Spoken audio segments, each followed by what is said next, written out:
Assalamualaikum warahmatullahi wabarakatuh. Waalaikumsalam warahmatullahi wabarakatuh.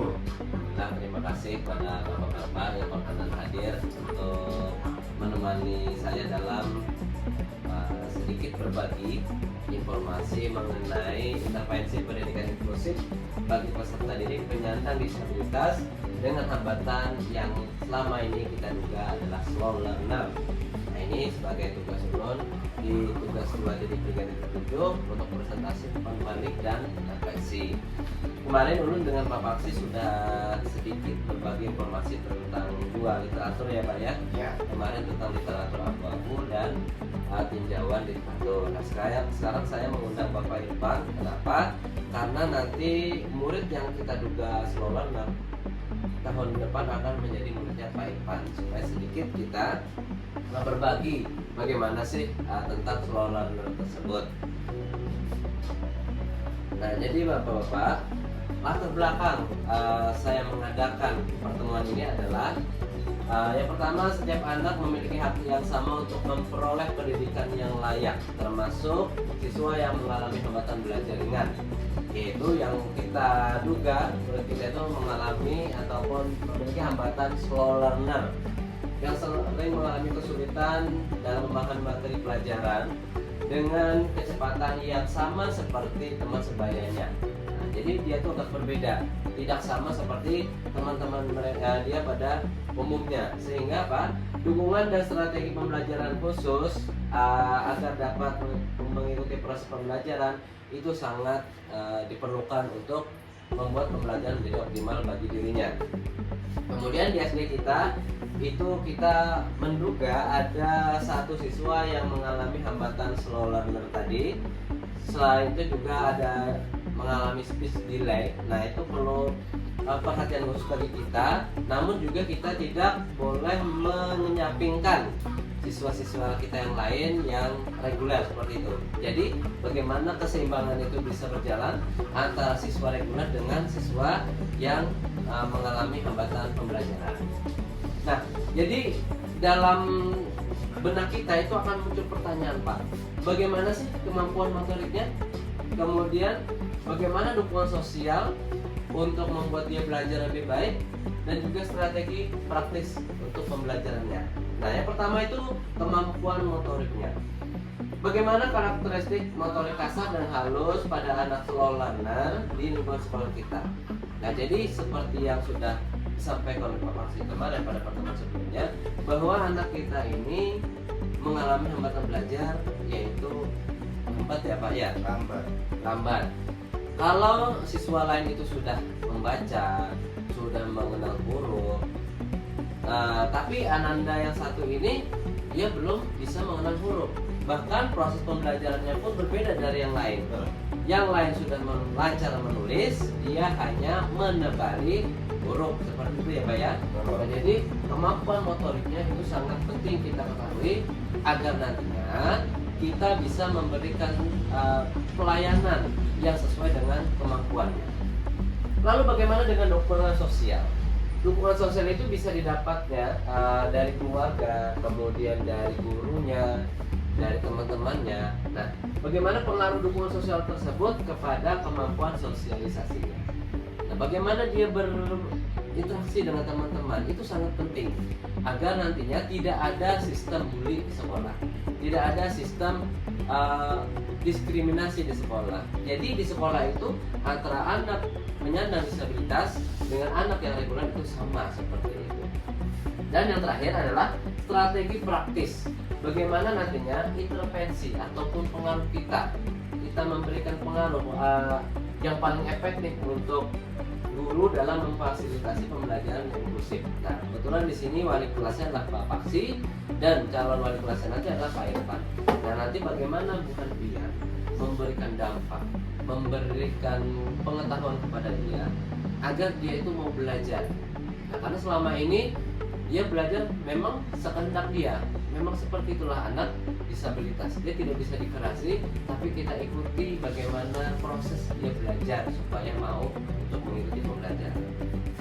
Nah Pak, kemarin Ulu sudah menyampaikan dengan Pak Paksi itu ada 2 literatur yang menggunakan dalam kasus ini. Yang pertama, Kang Ulun menggunakan literatur abu-abu dengan judul Strategi Pembelajaran Individual pada Peserta Didik.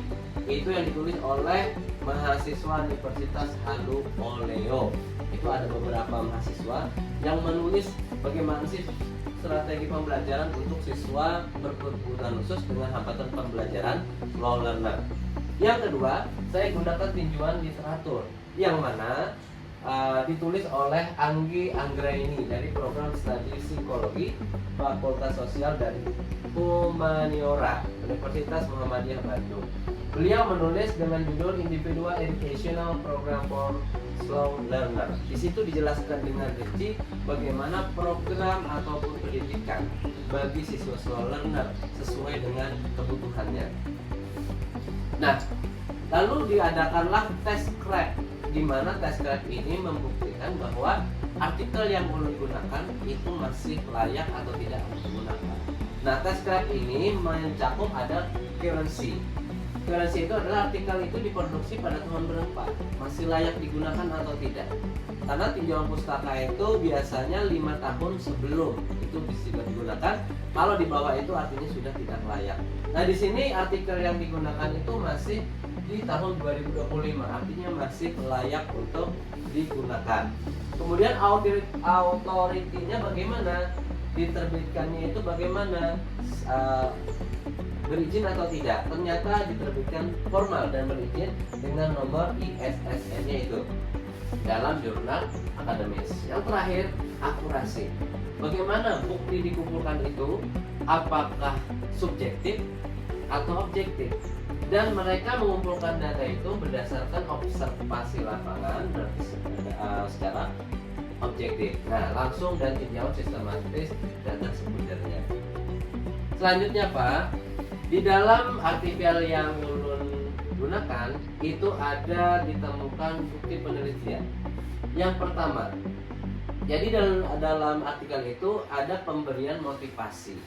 Nah, guru, orang tua itu memberikan motivasi berupa menciptakan suasana belajar yang aman.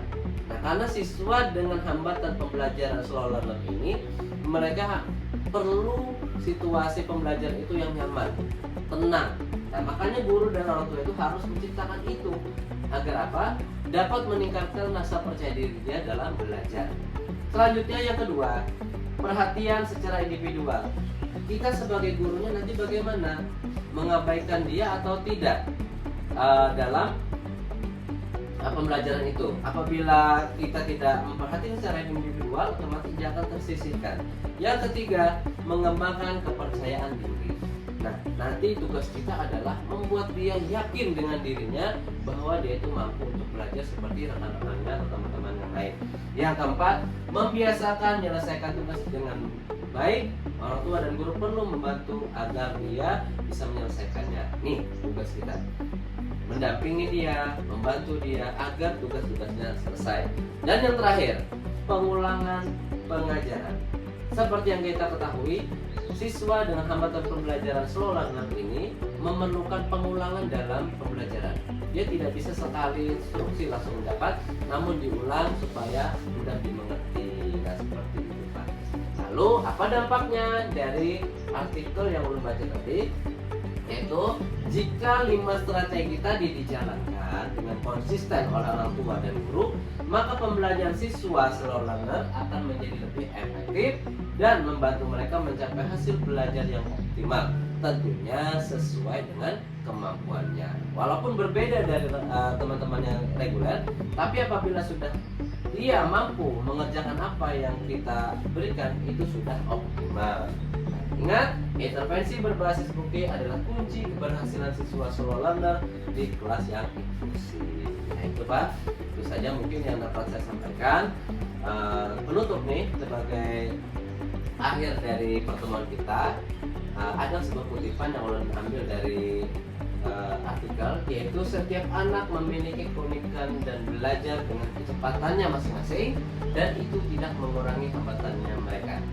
Kemudian, pelan bukan berarti tertinggal, karena setiap langkah kecil tetap membawa kemajuan. Dan yang terakhir, kesabaran dan semangat kita dalam mendidik hari ini adalah kunci keberhasilan mereka di masa depan. Nah itu Pak sedikit yang dapat saya sampaikan mengenai artikel untuk anak selelenga. Kalau Bu Hanfian mau bertanya, silakan. Oke, ada pertanyaan? Kalau tidak ada, kita terima kasih. Kalau tidak ada ya, dan terima kasih atas perhatian Bapak-Bapak. Ulun mohon maaf yang sebesar-besarnya apabila dalam penyampaian tadi terdapat banyak kekurangan. Sekian, Assalamualaikum warahmatullahi wabarakatuh. Waalaikumsalam warahmatullahi wabarakatuh.